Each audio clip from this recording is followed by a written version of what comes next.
pleasant day, everyone. I am Rolando Ecnad Jr. from the Philippines. Today, I will be presenting to you my study entitled Gender Sensitivity in the Workplace among employees of the Department of Social Welfare and Development Field Office, Caraga. The most important resource of any organization is its people. Hence, managers must consider a variety of factors, including employee diversity, which is one of the determinants of job performance. The issue of gender inequality is one that has been significantly impacted by workplace diversity.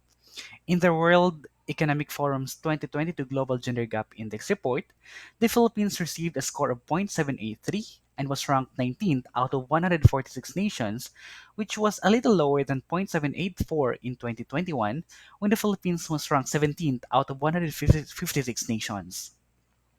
The DSWD, or the Department of Social Welfare and Development in the Philippines, is implementing programs aimed at promoting gender sensitivity in the workplace. These programs, including child protection and poverty alleviation, are influenced by cultural standards and social dynamics.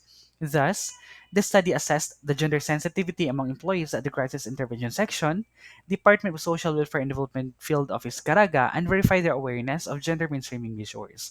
Further, it aims to contribute to a more responsive, equitable, and inclusive government agency. Today, the labor forces across most of the private and public organizations are very diverse. Diversity is the range of distinctions among individuals within an organization, including those based on race, gender, ethnicity, age, etc. Gender plays a crucial role in all phases of economic, social, daily, and private life for all people and societies, as well as in the various roles that society assigns to men and women. Due to the growing importance of gender diversity and inclusion in the modern business world, businesses have started to take decisive action to close gender gap in the workplace. Gender equality and justice in the workplace can be achieved through gender mainstreaming, which involves recognizing women's contribution to the world of work. In line with the Philippines' goal to mainstream gender, the Gender and Development or GAD agenda was formulated. According to the Philippine Commission on Women in 2020, the GAD agenda introduced four entry points in mainstreaming GAD, which would include policies, people, programs, activities, and projects, or the PAPs, and the enabling mechanisms. Gender sensitive organizational practices, which are achieved through gender mainstreaming and competence, lead to gender equality in any organization. Being gender sensitive entails being aware of how people think about gender. Organizations committed to promoting an inclusive culture are those that give priority to gender sensitive language and their policies and communication materials, according to Davis and Skilton in 2021. The language used the language used in regulations and procedures, the phrases used by employees, and their communication style all influence the company culture. Meanwhile, promoting an inclusive and equitable workplace requires gender sensitivity in the office management and operations. According to Kosick et al. In 2019, companies that encourage flexible work schedules, gender neutral rules, and work life balance foster an environment where employees feel supported, which enhances their well being and boosts productivity. These are the objectives of the study. First, to determine the demographic profile of the participants. Second, to identify the employee's level of awareness on the DSWD guide mainstreaming. Third, to establish the level of gender sensitivity of employees in the Department of Social Welfare and Development. Fourth, to determine the significant relationship between the employee's level of awareness on the DSWD's entry points in mainstreaming GAD or gender and development and employee's level of gender sensitivity. Fifth one, to elaborate the significant differences in the employee's level of gender sensitivity when grouped according to the profile. And lastly, to propose significant interventions and enhancement programs. This is the methodology of my study. The researcher used the descriptive correlational method of research to understand the gender sensitivity among employees.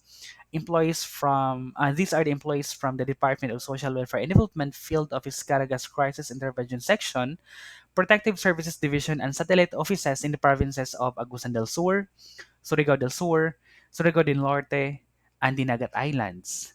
So those participants are the ones who participated in this survey for this study. Data was collected in the second semester of 2023 using quantitative questionnaires, which are violated by two experts in relation to God mainstreaming, with samples drawn at random from the whole population. The researcher first coordinated the regional director of the DSWD Caraga for approval. Once the required sample was met, the data was processed and analyzed. Statistical tools such as standard deviation, frequency, percentage, mean, and correlation analysis were used or utilized in this study. These are the findings of the study. For the problem number one, what is the demographic profile of the participants in terms of gender, age, employment status, and work experience? These are the findings.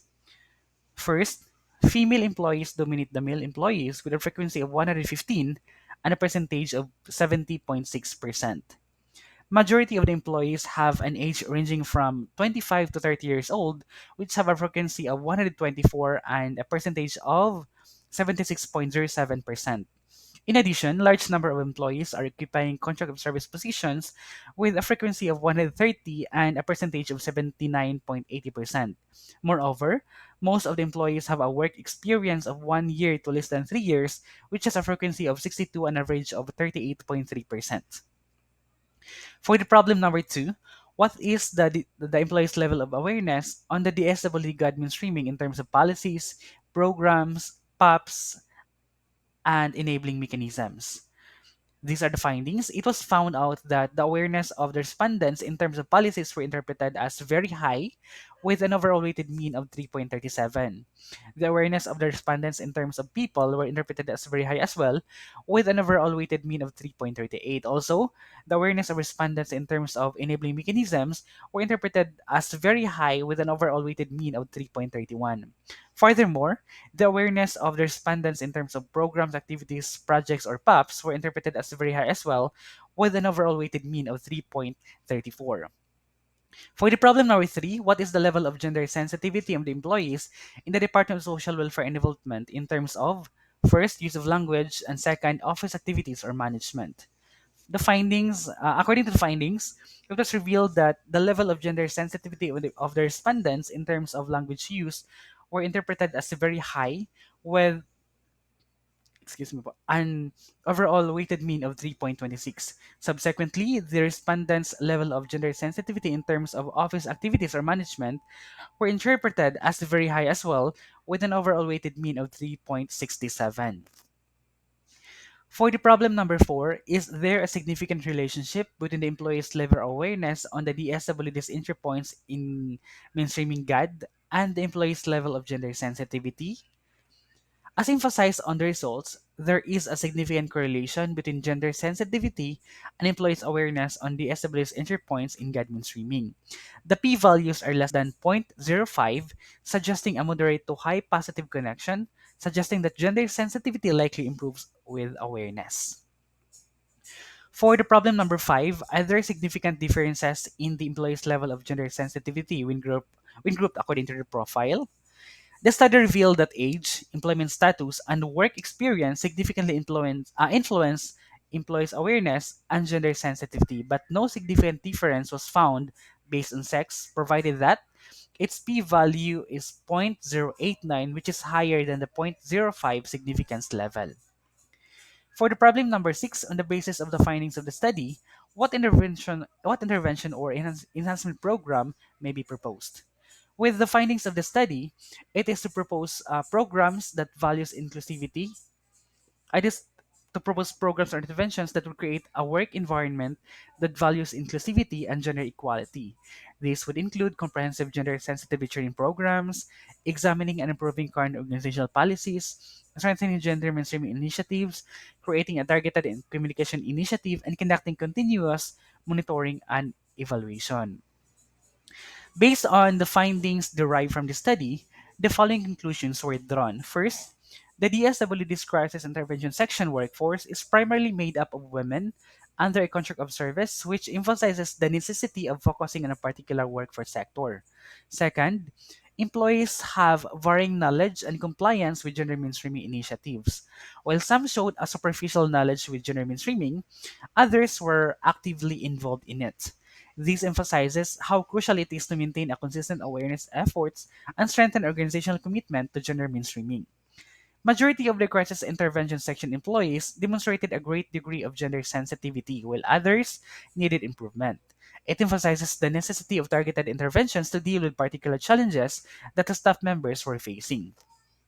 For the fourth conclusion, several participants demonstrated admirable degrees of gender awareness. This implies that the organization has improved certain aspects of creating a gender sensitive atmosphere. Employees' level of awareness on the entry points of God mainstreaming has a direct impact on their level of gender sensitivity. Employees' profile, except gender, have a direct impact on their level of gender awareness and, sensitivity. Lastly, there are gaps and difficulties with gender sensitivity among workers.